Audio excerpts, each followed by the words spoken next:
Assalamualaikum and a very good day to all peoples. Right, today we are going to continue our lesson on past simple on the topic of questions. Okay, kita akan sambung pelajaran kita dengan tajuk past simple dalam topik questions ataupun membuat soalan. Right, introductions, pengenalan. Simple past questions is about making sentences of questions using simple past. Okay. Simple past question ni adalah tentang membuat soalan ataupun ayat menggunakan simple past. Right. There are two types of questions. Ada dua jenis soalan. Yes, no questions and WH questions. Okay. Ada dua jenis soalan. Yang pertama adalah yes, no question. Soalan yang yes, no bermaksud jawapan dia kamu kena gunakan yes ataupun no, bermula dengan yes ataupun no. Okay, WH questions bermaksud soalan yang menggunakan where, when, what dan sebagainya lah. Okay, nanti kamu akan diterangkan. Right. The first one is yes no questions. Yes no questions. Okay. Questions that need yes or no for answers. Okay. Soalan yang memerlukan yes ataupun no untuk sebagai jawapan. Okay. Example, yes, he went to SK Seri Manjung. Okay, di sini ini adalah contoh jawapan dia. Yes, he went to SK Seri Manjung. Ini adalah contoh jawapan ya. Baca tadi yes no questions. Jawapan dia bermula dengan yes.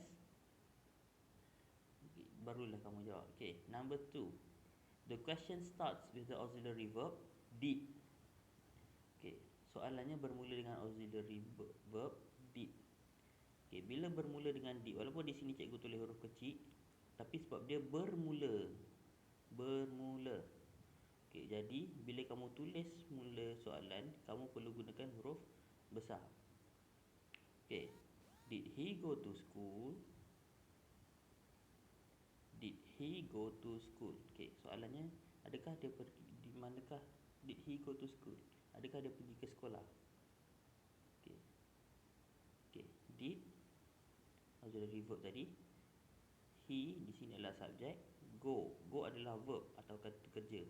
Okay, dalam soalan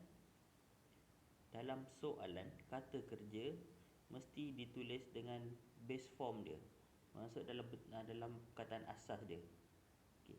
Bila menjawab barulah kamu tukarkan verb itu kepada bentuk past dia, past simple dia. Sebabnya dalam soalan did di sini adalah dah menunjukkan simple past. Jadi verb tu tak perlu dirubah. Okay, next, WH questions. Questions that start with the question words. Okay, soalan yang bermula dengan ayat tanya. Question words, ayat tanya. Okay, ayat tanya adalah what, apa, when, bila, where, di mana, who, siapa, why, kenapa, how, bagaimana. Ada 5 question words ni. Kamu boleh ingat dengan 5W 1H ataupun 5 wives 1 husband. Okay, example questions. Okay, what did you buy there? What did you buy there? Okay, what adalah question word, ayat tanya. Did auxiliary verb. Okay, you di sini you baru subjek. Buy kata kerja ditulis dengan base form ataupun kataan asas dia.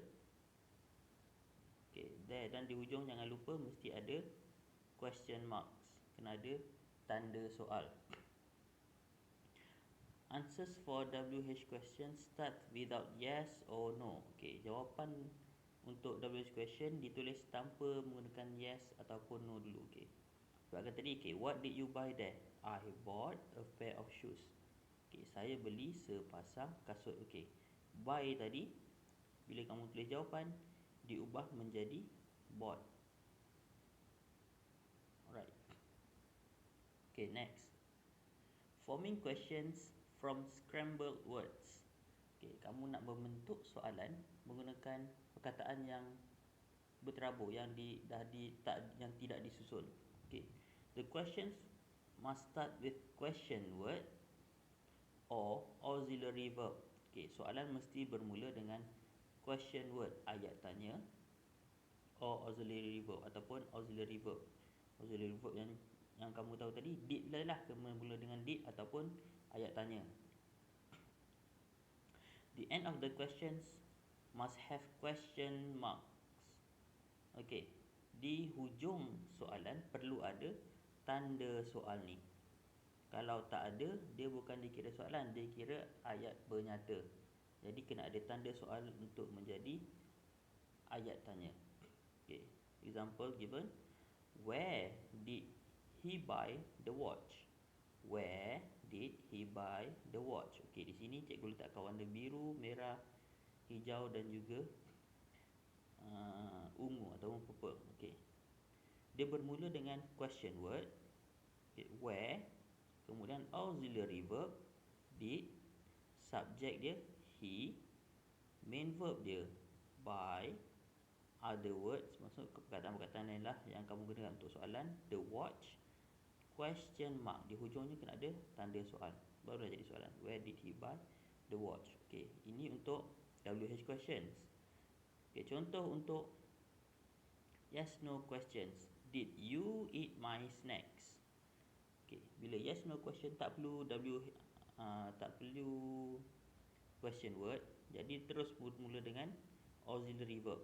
Did you, subject, eat, main verb, my snacks. Okay, ini ada words, kemudian di hujung juga mesti ada question mark. Ini adalah susunan dia. Okay, susunan untuk WH question dia adalah kena ada question word, kemudian auxiliary verb did tadi. Okay, subject di sini orang lah, sama ada orang, haiwan, tempat ke, itu adalah subjek dia. Okay, main verb maksud kata kerja yang digunakan. Okay, dan ada words ni perkataan-perkataan lain lah yang ada dalam ayat. Dan di hujung kena ada question mark ataupun ayat tanya. Okay, the last one, forming questions based on answers. Okay, membuat soalan berpandukan jawapan yang telah diberi. Okay, the question must start with question words or auxiliary verb based on the answers. Okay, soalan mesti bermula dengan question words, ayat tanya, ayat tanya lah.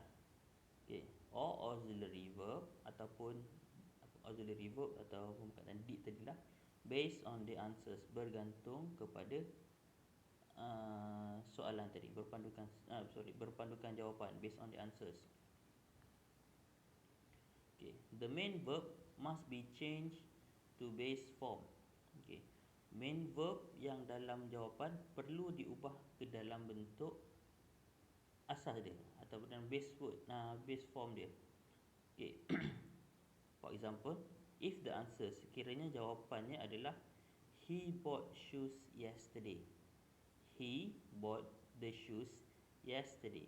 Dia telah membeli kasut tersebut semalam. Okey, jadi soalan yang kita boleh buat, contoh soalan yang kita boleh buat adalah when, question word tadi, when did, auxiliary verb, he, kita gunakan he juga sebab dia di sini guna he buy, bought tadi diubahkan jadi buy the shoes. When did he buy the shoes? Ingat bought tadi kita ubah menjadi bentuk asal dia buy. Okey, itu untuk WH questions. Kemudian, if the answer no, she went to the shopping mall. Ini tengok jawapan dia bermula dengan no, bermaksud soalannya adalah soalan yes no questions. Sebabkan di sini no, jadi soalan kamu perlu bermula dengan did, adakah, did. Did she go to the amusement park? Okay, jadi jawapan dia gunakan went. Went tu kamu ubah menjadi bentuk asas adalah go. Okay, di sini, okay, dilihat yang warna hijau ni. Okay, hijau ni adalah subjek. Okay, sekiranya jawapan dia bukan no, I went to the shopping mall. Bila jawapan dia gunakan I, soalan dia kamu tak boleh gunakan I. Bermaksud soalan dia, dia tanya kamu. Soalan dia mesti menggunakan you. Okay, jadi contoh sekiranya no, I went to the shopping mall. Jadi soalannya mesti did you go to the amusement park? Okay, faham Okay, sekiranya ada soalan, if you have questions, you may ask in the comment below or you can private message me through WhatsApp. That's all for today's lesson. Thank you.